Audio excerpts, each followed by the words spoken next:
On this episode, upgrades and upsells.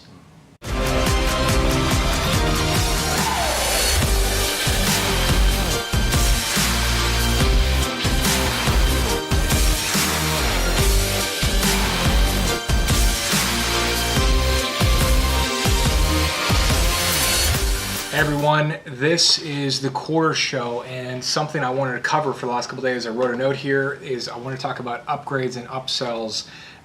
You can magnify your lineup, you can expand your lineup just simply by looking at what you already have. So if you write your lineup down, you got XYZ cycles, you got, let's say 5, 6, 7, 10 cycles on there or whatever, and you look at them and the total, let's say, is $40,000 that you're working on, let's say, collectively. You can take that $40,000 and magnify them and turn them into $80,000 simply by focusing on the upgrade or the upsell. And one of the ways to do it, like rather than going and digging on doubling up on all the cycles you have, you can work on enhancing each cycle, And so, a lot of people just sort of sell what they're asked for. They might say, they're selling in our case, it could be an online video ad project or something like that, and that price might be, they might be coming in and saying, it's $8,000, for example,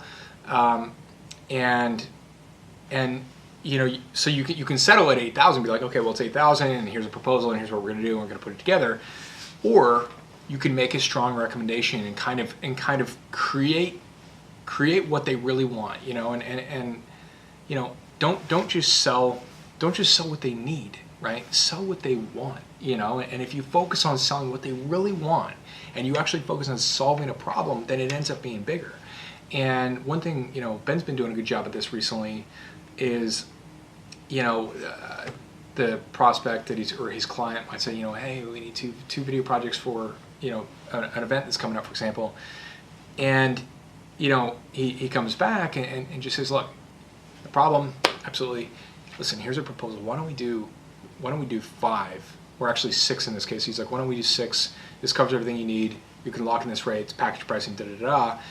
And so that same cycle that was XYZ dollars became 3 to 4 times bigger, right? And it's not going to work every single time, but when you come back and you bring a proposal or you bring a recommendation that actually solves a problem and delivers what they really want, maybe they weren't thinking about it. Maybe they weren't looking at that and going, they weren't thinking that. And they do operate with some level of budget constraint. But when you come in and just say, look, here's my recommendation. Here's my recommendation. Why don't we do this? And you put that in front of them, you can magnify your lineup. You can double the size of your lineup right away on every single deal. Rather than just settling for what's needed, go and sell what's wanted. And one of the key things that came up on that point that you brought up, on that particular deal that closed the other day and a couple others that closed very recently, like in the past week and a half, was the client, don't wait for them to name what they want. Sometimes a client comes to you and they have an idea of what they want. That's fine, and then you can upsell from there. But sometimes they come, and there were 2 particular that came and they said, we know we need content coming up, right? And then I can, I have them on my lineup and I mention it to you and you go, well, what are they doing? And I go, well, I don't know yet. And you go, send them a proposal for this and this, and right.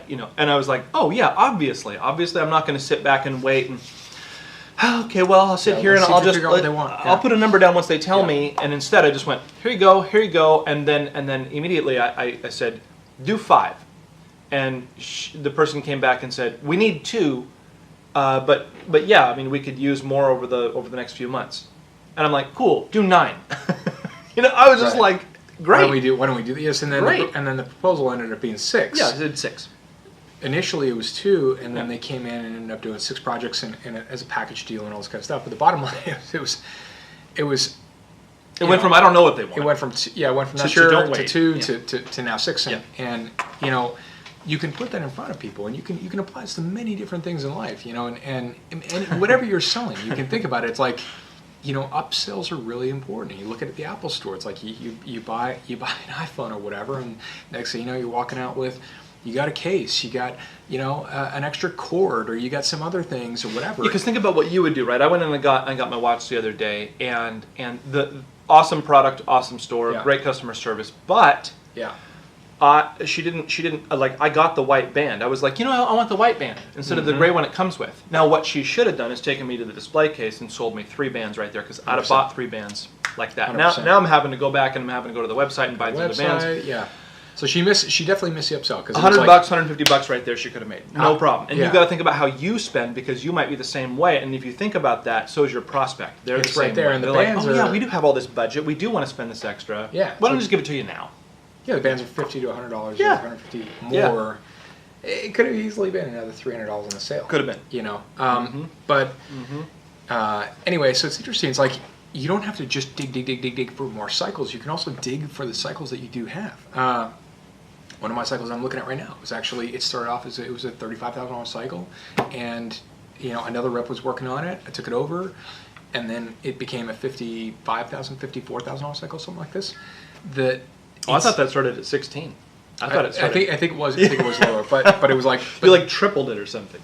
Anyway, anyway. But you can upsell, you can upgrade, and don't forget to look at that, and not just for the sake of upgrading, not just for the sake of jamming more money down your prospect's throat, but actually for the sake of selling them what they need and what actually solves a problem, and being a pro and going in and making a recommendation on that and going, look, John, this is what we actually should do. This is what you actually want, and this is the thing that actually solves your problem.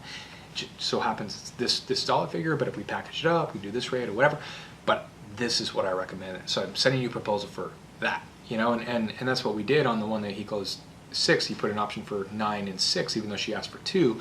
We sent the proposal over for 9 and 6. With a recommendation, hey, this will keep you loaded for a little while. Yeah, this will keep it, blah, blah, and it ended up just getting signed and came back. Yeah.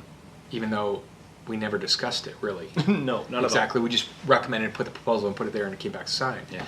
But that wasn't the first one like that. We've done many like that, and we frequently do it. And I wanted to do a show on it because it's important that you can just magnify your lineup and expand it out, where your lineup was 20 grand or 30 grand or whatever, and it really could actually be 60 grand or 80 grand. Yeah, because there are times that it happens. I mean, right now I've got probably like 20 plus people on my lineup and stuff like that. But there are times when it's 5, 6 people that are real on my lineup, and I'm like, it's like not good. That's not good. Yeah. Right? It's got to be like 25 plus all the time. But I can build out the lineup that I have. You can build out the lineup that you have. You can start magnifying the lineup you have, and not worry about like, I got to go prospecting. I got to do more prospecting. Yes, you got to do more prospecting. Of course, always do that. But not just, I got to find more cycles. You already have cycles. You just got to dig in on these cycles. Don't just sell what's being asked of you. Don't just sell like, oh well, we need this, and we're going to settle on this, and then you just sell that. Focus on magnifying it out. Focus on talking to more people. Focus on going deeper on it and turn it into a bigger cycle. And it applies to almost every business I can think of. Certainly if you're in B2B, unless your product that you sell is fixed and there's no add-ons and there's nothing else, I suppose. But generally, every then ask for a referral. Yeah, like build it out with the existing. Find a way to upgrade or upsell. It's I think it's a classic piece of data, a classic piece of information in sales that a lot of us miss frequently. We know it, but we don't do it, and you end up you're in the sales trenches, and you end up just like, I'm just going to sell what is being asked of me, because you don't want to blow it, you don't want to. Yeah. It's not going to blow it. It's not going to blow it. In fact, if you're just authentic about solving a real problem and actually selling them what they want, oftentimes you're going to be better off, and your lineup or your net outcome is going to be bigger. All right. I hope you like that. Make sure to share it with your sales team, hit the like button, and subscribe to the channel if you haven't already, okay? Thanks all.